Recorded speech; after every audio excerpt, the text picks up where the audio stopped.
پہلے تو حضور کی تعریف کی ہے کہ اللہ نے آپ کو بنائی نرم دل ہے، آپ اپنے ساتھیوں پہ ایسی شفقت کرتے ہیں، اسی وجہ سے آپ کے ساتھی آپ کے ساتھ کمیٹڈ ہیں اور آپ کو چھوڑتے نہیں ہیں۔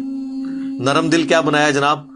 وما ارسلناک الا رحمتا للعالمین، سورۃ الانبیاء آیت نمبر 107، تمام جہان والوں کے لیے آپ کو رحمت بنا کے بھیجا ہے۔ یہ تو آپ علیہ السلام کی شفقت تھی۔ بخاری اور مسلم دونوں میں حدیث ہے، انس ابن مالک کہتے ہیں میں نے 10 سال حضور کو وضو کروایا، اور میری عمر 10 سال تھی جب میری ماں نے مدینہ شریف حضور ہجرت کر کے آئے تو مجھے حضور کے سامنے لے گئی اور کہا کہ یہ میرا بیٹا ہے انس، تو یہ آپ کی خدمت کیا کرے گا۔ 10 سال کا بچہ کیا ہوتا ہے؟ تو کہتے میں تو بچہ تھا، کبھی حضور مجھے کسی کام سے بھیجتے تو میں جا کے بچوں میں کھیلنا شروع کر دیتا، میں کام ہی بھول جاتا۔ تو حضور نے کبھی مجھے ڈانٹا نہیں، کبھی آپ نے یہ نہیں مجھے کہا 10 سالوں میں تو نے یہ کیوں کیا اور یہ کیوں نہیں کیا۔ زیادہ سے زیادہ باہر تشریف لاتے تو آپ علیہ السلام میرے پیچھے کھڑے ہو جاتے، پیار محبت کے ساتھ یوں کبھی ہاتھ رکھ لیا آنکھوں پہ اور کہا، آپ پیار سے بھی اس سے انیس کہہ کے پکارتے،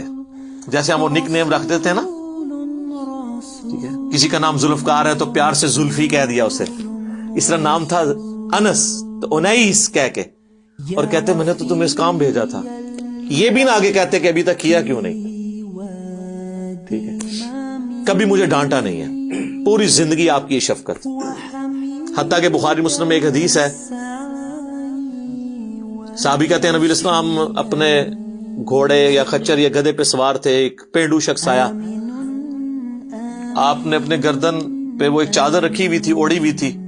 اس نے سیدھے آ کے نا آپ کی چادر کو، جو آپ کو پتا ہے پینڈو تو پینڈو ہی ہوتا ہے، اور پھر عرب دا پینڈو، ایک پینڈو تو عرب دا اعرابی، اس نے سیدھی آ کے نا چادر یوں کھینچی، اور صحابی کہتے ہیں اتنی زور سے اس نے کھینچی کہ حضور کی گردن پہ نا لائن پڑ گئی اس چادر کی وجہ سے، اور کہتا ہے کہ اے محمد جو کچھ اللہ نے تمہیں دیا اس میں سے ہمیں بھی کچھ دو، یعنی جو مالک غنیمت میں سے۔ تو وہ صحابی کہتے ہیں میں دیکھا حضور مسکرا رہے ہیں اور آپ نے فرمایا اس کو دے دو، کتنے گھوڑے اور اونٹ حضور نے اسے گفٹ کیے، تو یعنی آپ کے اندر وہ غصے والا وہ ایلیمنٹ نہیں تھا، اس حوالے سے آپ شفقت والا آپ کے اوپر پہلو غالب تھا۔ اس طرح کے کئی واقعات ہیں، صحیح مسلم میں حدیث ہے جب طائف میں آپ کو پتھر مارے گئے تو آپ نے پہاڑوں کا فرشتہ آپ کے پاس اللہ نے بھیجا کہ آپ اجازت دیں ہم ان طائف کی وادی میں ان کو مسل دیا جائے، تو ان کا نہیں، میں اللہ سے امید کرتا ہوں ان کی آنے والی نسلیں جو ہے نا وہ اسلام قبول کر لیں گے، ٹھیک ہے۔ تو آپ علیہ السلام پہ شفقت کا ایک ایلیمنٹ تھا غالب۔ یہ بہت سارے واقعات ہیں، مسئلہ نمبر 100 میرا انہی واقعات کے اوپر ریکارڈڈ ہے۔ جب وہ آیت آئی تھی سورہ توبہ کی، لقد جاءکم رسول من انفسکم عزیز علیہ ما عنتم حریص علیکم بالمؤمنین رؤوف الرحیم، نبی علیہ السلام مومنین کی جانوں سے بڑھ کر ان کا خیال رکھنے والے ہیں اور ان پر رؤوف بھی ہیں اور رحیم بھی ہیں۔